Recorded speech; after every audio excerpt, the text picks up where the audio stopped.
22 bölüm. Калама майрамы жакындап калган эле. Аны куткарылуу майрамы деп да коюшат. Жогорку дин кызматчылар менен дин мугалимдери элден корккондуктан Исаны өлтүрүүнүн тымызын жолун издешти. Ошондо 12-нин бири Жүйүт Искариоттун ичине шайтан кирди. Ал жогорку дин кызматчыларга жана ибадаткана сакчыларынын башчыларына барып, Исаны аларга кантип кармап берерин сүйлөштү. Алар абдан кубанып, Жүйүткө акысын төлөөгө макул болушту. Жүйүт аларга убада кылып, Исаны эл жок жерден кармап бергенге оңтойлуу учурду издей баштады. Ошентип Калама майрамынын биринчи күнү да келип калды.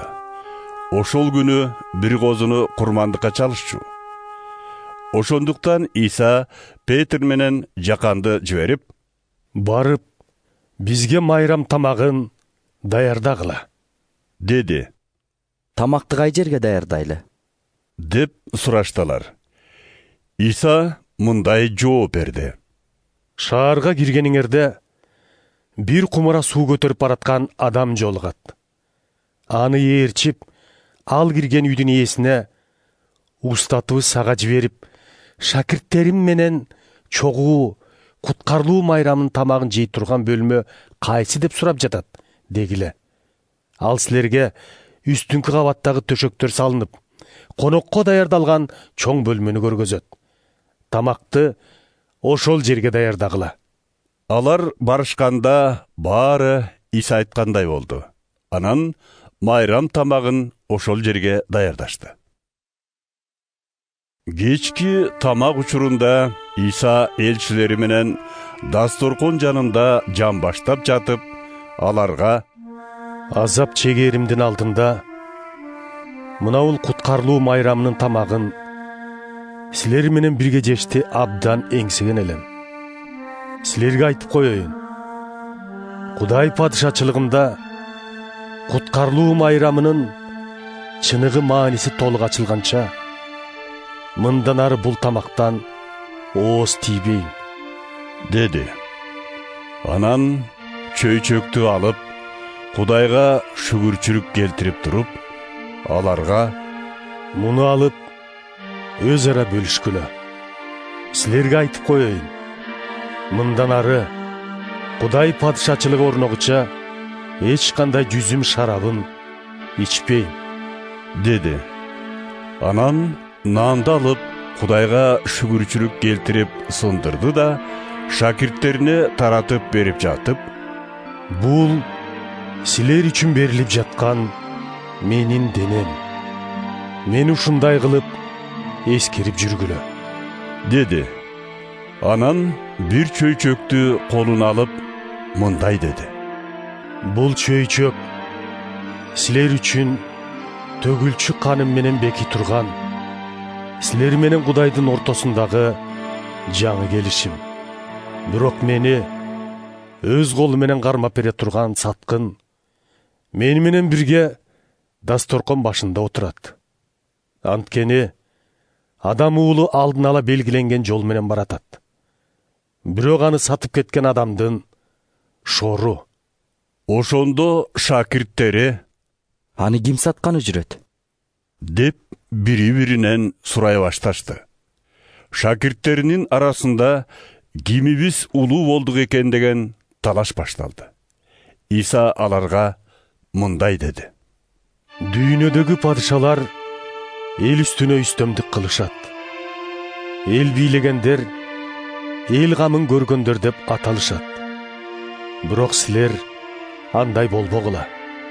Тескерисинче, улууңар кичүүдөй, башчыларыңар кызматчыдай болушсун.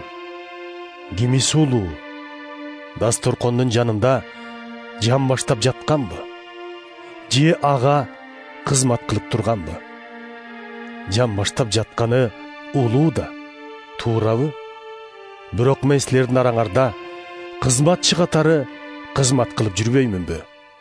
Бирок силер менин башыма кыйынчылык түшкөн кезде жанымда болдуңар. Ошондуктан атам мени патшачылык кылганга дайындагандай, мен да силерге бийлик берем.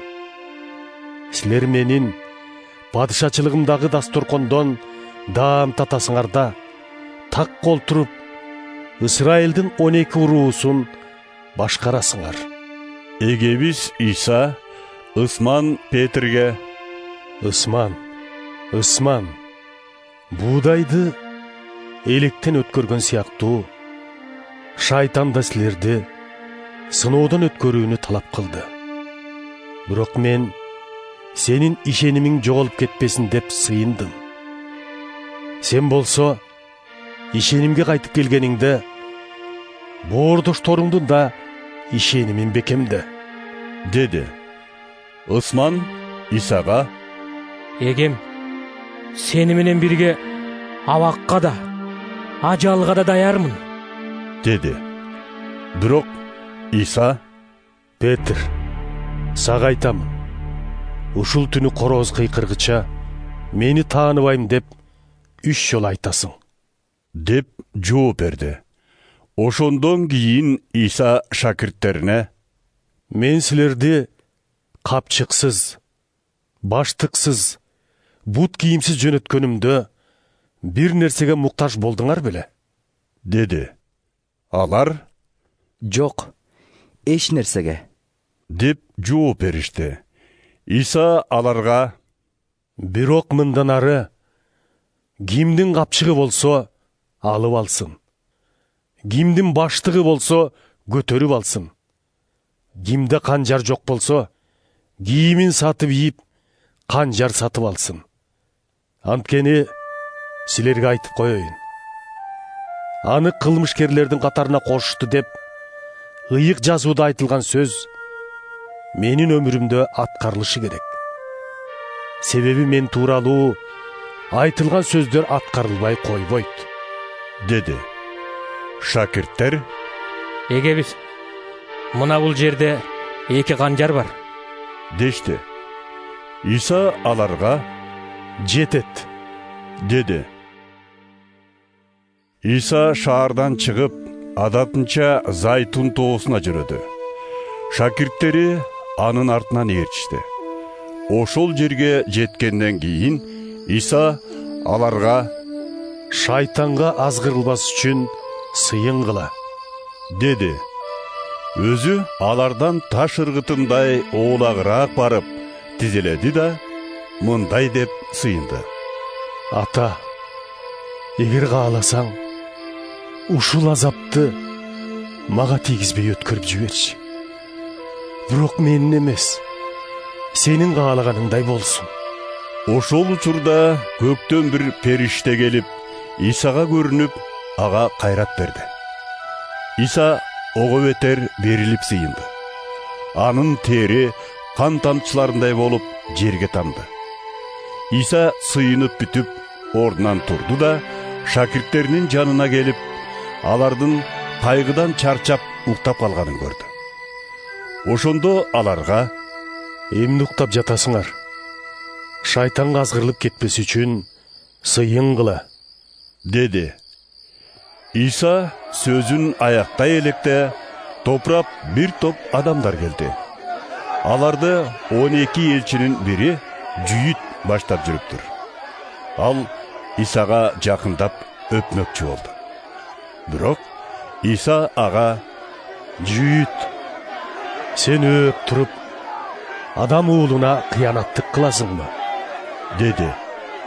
Исанын жанындагылар эми эмне боло турганын сезишти да: эгебиз канжар менен чабышпайлыбы, дешти. Алардын бирөөсү башкы дин кызматчынын кулунун оң кулагын шылый чапты. Бирок Иса: токтоткула, dedi да кулдун кулагына колун тийгизип, аны талыбына келтирип, айыктырып койду. Өзүн кармоого келген жогорку дин кызматчыларга, ибадаткана сакчыларынын башчыларына жана эл башчыларына Иса мындай деди: каракчыга каршы аттангансып, кылыч, токмок менен куралданып чыгыпсыңар. күн сайын силер менен кошо ибадаткананын короосунда жүргөнүмдө мага кол көтөргөн жок элеңер. Эми болсо силердин мезгилиңер келип, бийлик караңгылыктыкы. Алар Исаны кармашты да башкы дин кызматчынын үйүнө алып барышты. Ал эми Петр артынан акмалап ээрчип келди. Сакчылар короонун ичине от жагып, тегерете жылынып отурушканда, Петр да алардын арасына барып кошулду. Бир малай аял оттун жарыгынан анын отурганын көрө койду да, тигиле карап, «Бул да ошолор менен бирге жүргөн болчу», деди. Петр ага, Ай аял, койсоңчу. Мен аны тааныбайм. деп мойнун албады. Көп өтпөй дагы бирөө аны көрө коюп, Сен да ошолордун бирисиң. деди. Бирок Петр ал кишиге да, Эй, койсоңчу. Мен алардан эмесмин. деди. Бир сааттай убакыт өткөн соң дагы бирөө, Чынында эле, бул да анын жанында жүргөн. Өзү да галилеялык экен. деп баса айтты. Бирок Петр ошол адамга, Эй, сен эмне деп жатканыңды түшүнбөдүм. деди. Ал сүйлөп бүт электе короз кыйкырды. Эгебиз бурулуп Петрди карады. Ошондо Петр эгебиздин, Ушул түнү короз кыйкыргыча мени тааныбайм деп 3 жол айтасың.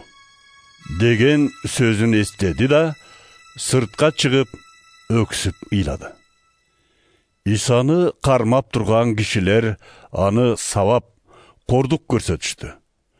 Анын башын таңып туруп, уруп, Кана, пайгамбарчылык кылып, сени ким урганын айтып берчи. деп мазакташты.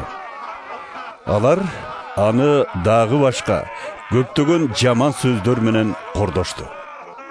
Таң атканда эл башчылары, жогорку дин кызматчылар жана дин мугалимдери жыйналышып, Исаны өздөрүнүн жогорку кеңешине алып келишти.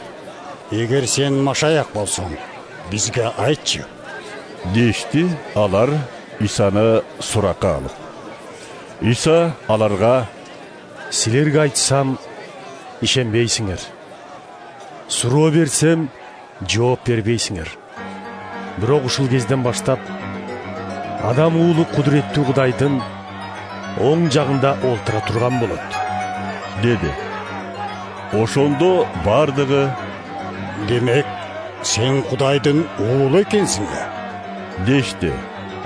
Иса аларга, Дал ошонун өзү экенимди өзүңөр айтып турасыңар. деп жооп берди. Андан кийин муну уккан алар, Бизге башка далилдин кереги жок. Биз муну анын өз оозунан уктук. дешти. Дешти.